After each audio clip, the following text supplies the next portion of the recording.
भाई इमेजिन करो तुमने शर्ट की स्लीव्स फोल्ड कर रखी हैं और तुम्हारे मस्कुलर फोरआर्म्स तुम्हारी पर्सनैलिटी को एक अलग ही लेवल पर लेकर जा रहे हैं। पर रियलिटी तुम भी जानते हो कि टी शर्ट अगर तुम पहनते हो तो तुम्हारे फोरआर्म्स पतली लकड़ी जैसे दिखाई देते हैं। और सबसे फ्रस्ट्रेटिंग बात यह है कि तुम ट्रेनिंग भी हार्ड कर रहे हो, भारी कर्ल्स लगा रहे हो, यहाँ तक कि ग्रिप ट्रेनर भी खरीद कर तुम देख चुके हो। लेकिन सच बताओ, क्या इस सबसे कोई खास फर्क पड़ा? अगर नहीं तो भाई शायद तुम भी फोरआर्म मसल्स बनाने की सबसे बड़ी गलतियों में से कुछ गलतियां कर रहे हो। और आज मैं तुम्हें बताऊंगा कि बड़ी और मोटी फोरआर्म्स कैसे बनाएं, रिस्ट साइज को जितना पॉसिबल हो उतना मैक्सिमाइज कैसे करें, और वो कौन सी गलतियां हैं जिसकी वजह से अभी भी तुम्हारे फोरआर्म्स पतले दिखाई देते हैं। और भाई इस वीडियो की आखिरी गलती वो है जो कि तुम्हारे कई महीनों की मेहनत को बर्बाद कर सकती है और या फिर तुम्हारे फोरआर्म मसल्स को फाइनली ग्रो करने में मदद कर सकती है। लेकिन सबसे पहले एक बड़े जरूरी सवाल का जवाब जान लो कि क्या तुम सच में अपनी कलाई को बड़ा कर सकते हो? तो देखो, तुम्हारी कलाई के कुछ हिस्से ग्रो कर सकते हैं लेकिन कुछ हिस्से नहीं, और ये फर्क समझना बहुत ही जरूरी है, क्योंकि अगर तुम्हें ये बात पता नहीं होगी तो तुम महीनों तक ऐसी एक्सरसाइजेज करते रहोगे जिनसे तुम्हें वो रिजल्ट्स कभी नहीं मिलेंगे जिनकी तुम उम्मीद कर रहे हो। तो सबसे पहले एक चीज समझ लो, तुम्हारी रिस्ट का जो हार्ड बोन स्ट्रक्चर है उसका साइज काफी हद तक तुम्हारे जेनेटिक्स और ग्रोथ के दौरान ही हो जाता है। और अगर तुम्हारी एज 21 या उससे ज्यादा है तो तुम अपनी रिस्ट बोन्स को मोटा नहीं कर सकते हो, ये ध्यान रखना। लेकिन इसका मतलब ये बिल्कुल नहीं है कि तुम्हारी रिस्ट और फोरआर्म्स हमेशा पतले ही दिखाई देंगे, क्योंकि तुम्हारी रिस्ट और लोअर आर्म के पास मसल्स, टेंडन्स और कनेक्टिव टिश्यूज मौजूद होते हैं। और अगर तुम इन्हें सही से ट्रेन करते हो तो तुम्हारी फोरआर्म्स की मसल्स डेवलप होने लगती हैं और तुम्हारी पूरी लोअर आर्म ज्यादा थिक, डेंस और मस्कुलर दिखाई देने लगती हैं। यानी तुम्हारा गोल अपनी रिस्ट बोन्स को मोटा बनाना नहीं होना चाहिए, बल्कि तुम्हारा गोल होना चाहिए अपने फोरआर्म्स को इतना मस्कुलर बनाना कि तुम्हारी पूरी आर्म ज्यादा थिक और पावरफुल दिखाई दे। तो पहली गलती तुमने समझ ली है, जो कि है अपने रिस्ट बोन्स यानी कलाई की हड्डी को बड़ा करने की कोशिश करना, बल्कि तुम्हें अपने कंप्लीट फोरआर्म मसल्स को ट्रेन करके मस्कुलर बनाना है। और यही तुम्हारी आर्म्स की ओवरऑल अपीयरेंस में बहुत बड़ा फर्क ला सकता है। अब सवाल आता है कि फोरआर्म्स को आखिर ट्रेन कैसे करें? तो इसी सवाल के जवाब के साथ एक गलती भी जान लो, जो कि गलती नंबर 2 है, सिर्फ रिस्ट कर्ल्स करते रहना। तो बहुत सारे लोग फोरआर्म्स के नाम पर सिर्फ रिस्ट कर्ल्स करते हैं।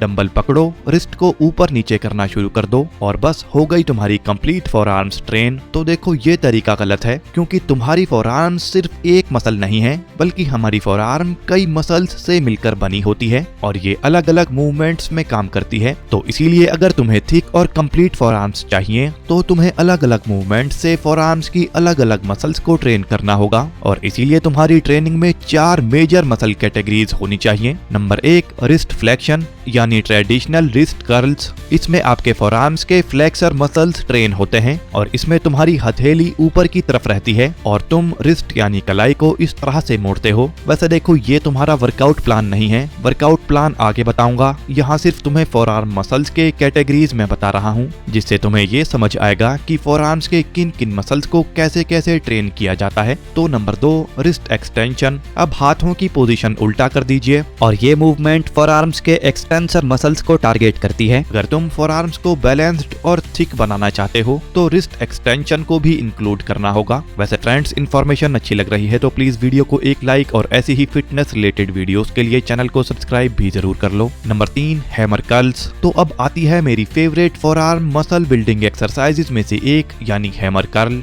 हैमर कर्ल बाइसेप्स के साथ साथ ब्रेकियोरेडियालिस को भी अच्छे से ट्रेन करती है और ब्रेकियोरेडियालिस तुम्हारी फोरआर्म के उस हिस्से में मौजूद बड़ी मसल है जो एल्बो के पास से फोरआर्म को काफी मोटा लुक देती है। अब लास्ट पर है नंबर 4, रिवर्स कर्ल्स। इसमें तुम्हारी हथेली नीचे की तरफ रहती है और फिर तुम इसे बारबेल या डंबल कर्ल्स की तरह से करते हो। रिवर्स कर्ल्स फोरआर्म्स और ब्रेकियोरेडियालिस को ट्रेन करने का एक अच्छा तरीका है। अब फ्रेंड्स, अगर तुम्हारी फोरआर्म्स नेचुरली पतली हैं तो इन 4 मूवमेंट्स को अपनी रूटीन में शामिल करना एक परफेक्ट स्ट्रेटेजी होती है और आगे इन सभी मसल ग्रुप्स को टारगेट करने वाला एक परफेक्ट फोरआर्म मसल वर्कआउट तुम्हें बताऊंगा। पर अभी कुछ बड़ी गलतियां तुम्हें जान लेनी चाहिए जो तुम्हारे फोरआर्म मसल्स को ग्रो नहीं होने देंगी। तो गलती नंबर 3 है ग्रिप स्ट्रेंथ को इग्नोर करना। क्या तुमने नोटिस किया है कई लोगों के फोरआर्म्स काफी मस्कुलर होते हैं, भले ही उन्होंने कभी फोरआर्म्स की कोई एक्सरसाइजेज ही ना करी हो, और इसका रीजन होता है हैवी पुलिंग और ग्रिपिंग। जब तुम हैवी डंबल्स, बारबेल्स या फिर दूसरे वजन को पकड़ते हो तो तुम्हारे फोरआर्म्स लगातार ग्रिप बनाए रखने के लिए काम करते हैं, और इसीलिए अगर तुम अपने फोरआर्म्स को डेवलप करना चाहते हो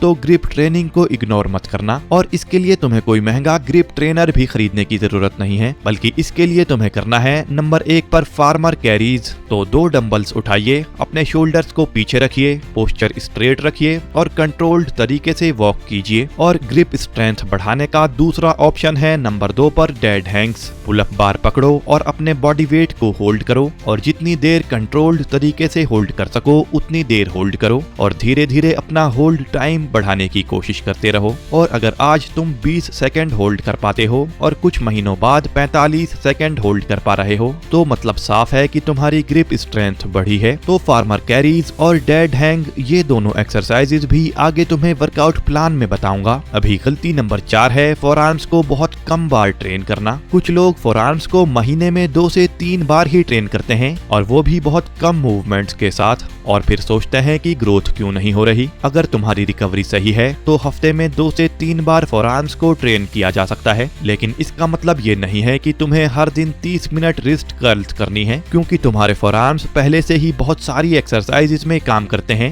जैसे पुलअप्स, रोज, डेडलिफ्ट्स, डंबल एक्सरसाइजेज और कर्ल्स। इन सब में तुम्हारी ग्रिप और फोरआर्म्स काम करते हैं, और इसीलिए डेडिकेटेड फोरआर्म ट्रेनिंग को अपनी पूरी वर्कआउट वॉल्यूम के हिसाब से मैनेज करना जरूरी है। एक सिंपल शेड्यूल ये हो सकता है कि तुम मंडे में फोरआर्म्स, फिर थर्सडे में फोरआर्म्स और फिर सैटरडे में फोरआर्म्स कर सकते हो। लेकिन अगर तुम्हारे फोरआर्म्स अभी पिछले वर्कआउट से भी बहुत सोर हैं, यानी थोड़ा अकड़ रहे हैं, तो रिकवरी को प्रायोरिटी दें और हफ्ते में 2 बार ही फोरआर्म्स को ट्रेन करें, और 2 बार ट्रेन करके भी तुम तेजी से फोरआर्म्स की ग्रोथ कर सकते हो। गलती नंबर 5 प्रोग्रेसिव ओवरलोड ना करना। अब आती है सबसे इम्पोर्टेंट चीज, अगर तुम अपने फोरआर्म्स को ग्रो करना चाहते हो तो तुम्हें प्रोग्रेसिव ओवरलोड करना ही पड़ेगा। मतलब अगर तुम वही सेम वेट, सेम रेप्स और सेम सेट्स हर हफ्ते करते रहते हो तो इस तरह से कुछ टाइम के बाद तुम्हारी मसल ग्रोथ रुकने लगती है या बहुत कम हो जाती है, और इसीलिए मसल ग्रोथ करते रहने के लिए तुम्हें प्रोग्रेसिव ओवरलोड करते रहना होता है। प्रोग्रेसिव ओवरलोड को इस एग्जांपल से समझो। तो मान लो आज हैमर कर्ल्स में तुम 10 केजी के डंबल से 10 रेप्स कर रहे हो, तो कुछ टाइम बाद उसी वेट से 12 रेप्स करो, और फिर जब 10 केजी के वेट से ही तुम 15 रेप्स एक ही सेट में करने लगो तो फिर उसी एक्सरसाइज को तुम्हें 12 केजी के डंबल से परफॉर्म करना चाहिए। फिर भले ही तुम उस वेट से 12 की जगह 8 रेप्स ही लगा पाओ। या फार्मर कैरीज में आज 25 केजी के डंबल को लेकर 30 सेकंड तक वॉक अगर कर पा रहे हो तो अगले कुछ हफ्तों में 40 सेकंड करने की ट्राई करो, और फिर कुछ टाइम बाद आप 25 केजी के डंबल की जगह पर 30 केजी से ट्राई करो। मतलब हर कुछ टाइम बाद जब कोई भी एक्सरसाइज करना आसान लगने लगे तो या तो हर सेट में रेप्स बढ़ाओ, और अगर किसी सेट में तुम 12 से 15 रेप्स लगा पा रहे हो तो फिर तुम्हें रेप्स नहीं बढ़ाने बल्कि तुम्हें वेट बढ़ाना है, और इतना वेट लेना है जितने वेट से तुम एक सेट में मुश्किल से 8 रेप्स ही लगा पाओ। ऐसा करने से मसल्स को लगातार चैलेंज मिलता रहता है, और चैलेंज मिलते रहने से ही ग्रोथ होती रहती है। तो हर एक्सरसाइज को टाइम टू टाइम मुश्किल बनाते रहो और ग्रोथ होती रहेगी। लेकिन यहाँ पर एक सीक्रेट है, सिर्फ भारी वेट उठाना काफी नहीं है। फोरआर्म्स ट्रेनिंग में लोग अक्सर एक बड़ी गलती करते हैं, वो इतना भारी वेट उठा लेते हैं कि एक्सरसाइज का टेंशन फोरआर्म्स से हटकर बाकी बॉडी पर चला जाता है। तो तुम्हारा गोल सिर्फ वेट को पॉइंट ए से पॉइंट बी तक पहुंचाना नहीं होना चाहिए, तुम्हारा गोल होना चाहिए मसल्स को इफेक्टिवली ट्रेन करना। और इसीलिए सही फॉर्म को सैक्रिफाइस करके वेट बढ़ाने से बेहतर है कि वेट इतना लें जितने वेट के साथ रेप्स को अच्छे से कंट्रोल करके परफॉर्म कर पाओ। तो वेट को नीचे करते समय कंट्रोल रखें, ऊपर लाते समय भी मसल्स पर जोर डालते हुए परफॉर्म करें। फ्रेंड्स, अभी कुछ ऐसे सीक्रेट्स हैं जो फोरआर्म्स बनाने के लिए तुम्हें जानना काफी जरूरी है, और आगे एक सुपर इफेक्टिव वर्कआउट प्लान भी बताऊंगा, तो आगे वीडियो को जरा ध्यान से देखना। तो सीक्रेट नंबर 2 है फुल रेंज ऑफ मोशन। तो एक और चीज जो फोरआर्म्स ट्रेनिंग में बहुत इंपॉर्टेंट है वो है रेंज ऑफ मोशन।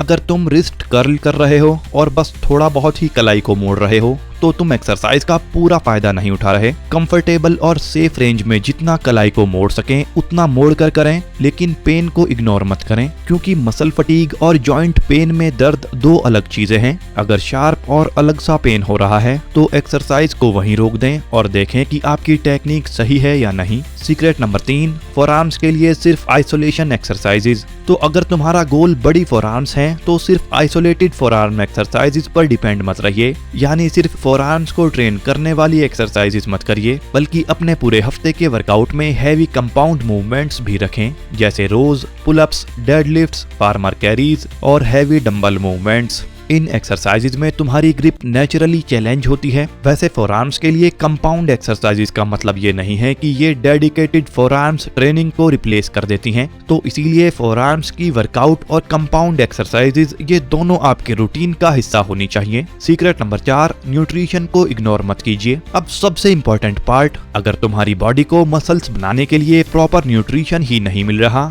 तो सिर्फ फोरआर्म्स एक्सरसाइजेज करने से कोई खास फर्क नहीं पड़ने वाला। मसल ग्रोथ के लिए पर्याप्त कैलोरीज और प्रोटीन भी जरूरी हैं। तो अगर तुम लगातार कैलोरी डेफिसिट में रहते हो, यानी कम कैलोरीज खाते हो, तो मसल गेन कंपैरेटिवली मुश्किल हो सकता है। इसीलिए अगर तुम्हारा मेन गोल मसल बिल्डिंग है तो अपनी ओवरऑल डाइट को ठीक रखिए, प्रोटीन भी पूरा करिए। और प्रोटीन आप एग्स, चिकन, फिश, डेयरी, वे, सोए और लेग्यूम्स जैसे प्रोटीन सोर्सेज से पूरा कर सकते हो। और सिर्फ प्रोटीन ही नहीं, कार्बोहाइड्रेट्स तुम्हारी ट्रेनिंग के लिए एनर्जी देते हैं और हेल्दी फैट्स ओवरऑल हेल्थ और डाइट क्वालिटी के लिए भी इम्पोर्टेंट होते हैं। मतलब यह है कि फोरआर्म्स ग्रोथ सिर्फ जिम में नहीं होती। जिम में ट्रेनिंग मसल टिश्यूज को तोड़ती है, लेकिन रिकवरी और न्यूट्रिशन के दौरान ही तुम्हारी बॉडी उस टूटे हुए मसल टिश्यूज को रिपेयर करके मोटा और स्ट्रॉन्ग बनाती है। Secret number 5, recovery. बहुत ज्यादा ट्रेनिंग हमेशा ज्यादा ग्रोथ नहीं देती। मसल्स को ट्रेनिंग के साथ ही रिकवरी भी चाहिए होती है। अगर तुम हर दिन फोरआर्म्स को एग्रेसिवली ट्रेन कर रहे हो, लेकिन तुम्हारी ग्रिप लगातार कमजोर हो रही है और फोरआर्म्स में सोरनेस बनी हुई है या परफॉर्मेंस गिर रही है, तो शायद तुम्हें ज्यादा ट्रेनिंग नहीं बल्कि बेहतर रिकवरी चाहिए होगी। और इसीलिए अच्छी नींद लें, अपनी ओवरऑल डाइट ठीक रखें और ट्रेनिंग वॉल्यूम को अपनी रिकवरी के हिसाब से एडजस्ट करें। वैसे एक और बड़ी गलती हर वर्कआउट में फेलियर तक जाना होता है। देखो, हर सेट को फेलियर तक लेकर जाना जरूरी नहीं है। कुछ सेट्स में तुम काफी हार्ड ट्रेन कर सकते हो, लेकिन हर एक्सरसाइज और हर सेट में फेलियर तक जाना जरूरी नहीं होता, खासकर जब तुम्हारी फोरआर्म्स पहले से ही पुलिंग और कर्लिंग एक्सरसाइजेज में काम कर रही हो। तो इसीलिए मान लो आप हर एक्सरसाइज के 3 सेट करते हैं, तो पहले और दूसरे सेट में आपको फेलियर तक नहीं जाना, बल्कि हर एक्सरसाइज के लास्ट सेट में आप फेलियर तक जा सकते हो। तो चलो अब जानते हैं एक ऐसा परफेक्ट फोरआर्म रूटीन जो तेजी से आपके फोरआर्म मसल्स को मस्कुलर बनाने का काम करेगा। और इस रूटीन में मैं तुम्हें 2 दिनों का वर्कआउट बताऊंगा, वर्कआउट ए और वर्कआउट बी। तो हफ्ते में पहले तुम वर्कआउट ए करना, जैसे मान लो वेडनेसडे को वर्कआउट ए तुम्हें करना है और फिर सैटरडे को वर्कआउट बी तुम्हें करना है। तो वर्कआउट ए में तुम रिस्ट कर्ल के 3 सेट करोगे और हर सेट में 8 से 12 रेप्स करोगे। दूसरे नंबर पर रिवर्स कर्ल के तुम्हें 3 सेट 10 से 12 रेप्स के करने हैं। और नंबर 3 फार्मर कैरीज के 3 राउंड तुम्हें करने हैं।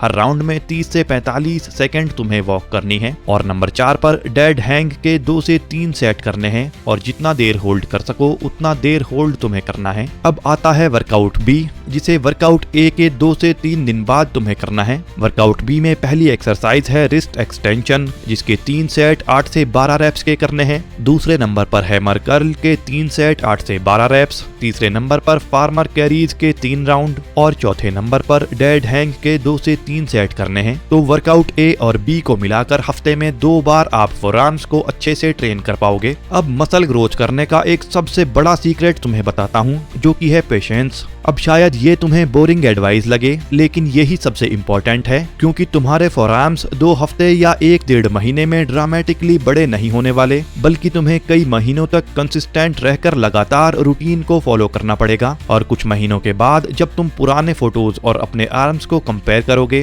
तभी तुम्हें असली फर्क दिखाई देगा। इसीलिए हर दिन मिरर में देखकर ये मत सोचना कि आज कितनी ग्रोथ हुई है। इसके बजाय इंच टेप से अपने बॉडी मेजरमेंट्स और फोटोज को हर कुछ वीक्स में कंपेयर करते रहें और फोटोज एक ही लाइटिंग में लें, एक ही पोज रखें और अपनी ट्रेनिंग में प्रोग्रेसिव ओवरलोड करते रहें। क्योंकि मसल ग्रोथ स्लो होती है, लेकिन अगर तुम कंसिस्टेंटली सही चीजें करते हो तो धीरे धीरे करके तुम्हारी मसल ग्रोथ लगातार होती रहती है। और इसीलिए पेशेंस यानी सब्र बहुत ही ज्यादा जरूरी है। वैसे वैसे फ्रेंड्स, अगर तुम घर से अपनी कंप्लीट बॉडी को मस्कुलर बनाना चाहते हो, वो भी बिना किसी जिम इक्विपमेंट के, तो आप हमारा चैनल ज्वाइन भी कर सकते हो। वैसे कमेंट करके बताना अगली वीडियो किस टॉपिक पर देखना चाहते हो। Bye friends, take care.